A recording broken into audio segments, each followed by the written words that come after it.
Well, there is a lot of concern, understandably, especially when it comes to agricultural industries in Australia, a lot of concern about the foot and mouth outbreak in Bali, in Indonesia. It's led to some calls for people to shut the border with Indonesia, to do everything we can to stop this disease coming into our country. Here's what Prime Minister Anthony Albanese told Sky News yesterday. These are the strongest ever measures introduced by an Australian government ever in terms of biosecurity when it comes to foot and mouth disease.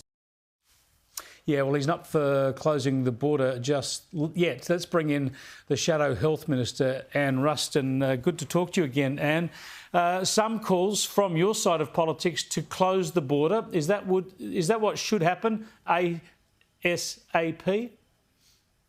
Well, I mean, Chris, I think the main issue here is that there is so little confidence that this government actually has this issue under control that people actually are calling for the borders to be closed because they have no confidence that the things that need to be put in place are being put in place. And just as an example, on Saturday night, a full plane load of people arrived back from Bali into Perth, and the sum total of the biosecurity intervention was this little tiny DL brochure was handed to the people as they got off the plane. No other intervention, no foot baths, no information. It was only in English. So anybody on the plane who was, speaking largely Bussie was not given anything to be able to give them any information about this. And then you see the Prime Minister yesterday saying these are the most, stringent and strict and strong interventions that we've seen into on biosecurity into Australia. I mean, I am absolutely horrified that he thinks a DL piece of paper is the strongest biosecurity intervention that we've ever seen in Australia. I really do think this Prime Minister needs to front up to the Australian public. My understanding is there still many of these provisions that they're talking about putting in at our airports are not in there. They certainly weren't in there yesterday. When are they going in? When are they going to actually take this seriously? Is this incompetence? Is it negligence? Or do they just not care? Border security by pamphlet, hey? We know that our airports are in a shambles at the moment just dealing with traffic, but this shouldn't be too hard because it's really only flights from Bali that you really need to worry about at the moment. Let's just have a look at what your leader, Peter Dutton, had to say. I believe the borders should be closed absent the information that the government's got. The Prime Minister really needs to explain why the borders shouldn't be closed.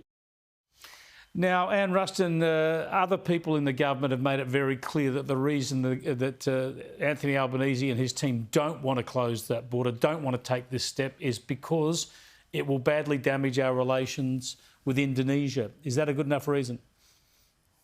Well, I mean, as the Leader of the Opposition just said, I mean, we need to know what the government are actually doing. If they're not going to close the border, what are they going to do? If they're going to provide a brochure, then that is just completely and manifestly inadequate.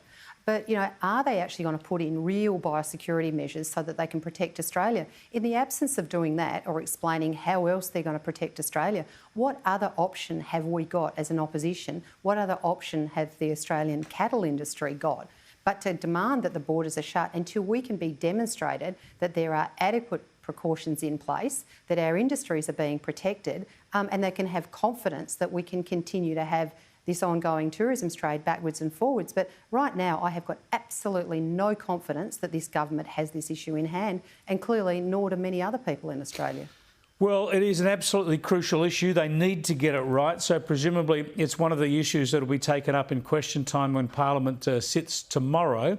I just want to show you what Anthony Albanese has said about politics and Parliament under his Prime Ministership. It's the sort of thing we've heard before. Here he is. But we want to change the tone of politics in this country. We want to be more inclusive. We want to make sure there's less shouting and more delivery. The former government sat around and talked about how do we wedge the other side of politics. We're not really interested in that. It's going to be a kinder, gentler sort of politics. Are you going to play along with that or maybe ask some tough questions? Well, we'll certainly be asking the tough questions, not the least of which about foot and mouth disease. But, I mean, really, Chris, the majority of the yelling and shouting that we saw in the previous Parliament was not coming from our side of the chamber. So now, all of a sudden, they're going to have a complete personality shift and they're going to be nice and kind and gentle. Well, I'll believe that when I see it. Yes, I think it'll still descend into a bear pit. Just very quickly, because we're nearly out of time, but Labor are promising to scrap the cashless debit card. Is this going to cause trauma in some communities? Well, look, the question that we've got to ask here is who did they speak to before they made this decision? I mean, clearly they haven't been out into the communities that have seen positive benefits and the help that it's been able to provide their citizens. I mean, Amanda Rishworth didn't go to Ceduna in South Australia until after she'd made the decision. I don't know whether she went anywhere else, but for the people that I speak to out on the ground, she hasn't spoken to anybody. So, you know, the only thing that she seems to, or the only person that she seems to have consulted with before making this decision is her department. And I mean, that is just not the way that you treat people in Australia. If you're going to make decisions about their welfare and about their well-being, you need to go out and speak to them before you make these decisions, instead of just making them in the city and, you know, to hell with the consequences out on the ground. It worries me that it's an ideological decision rather than a good practical one, and we will follow it closely. Thanks for joining us, Senator.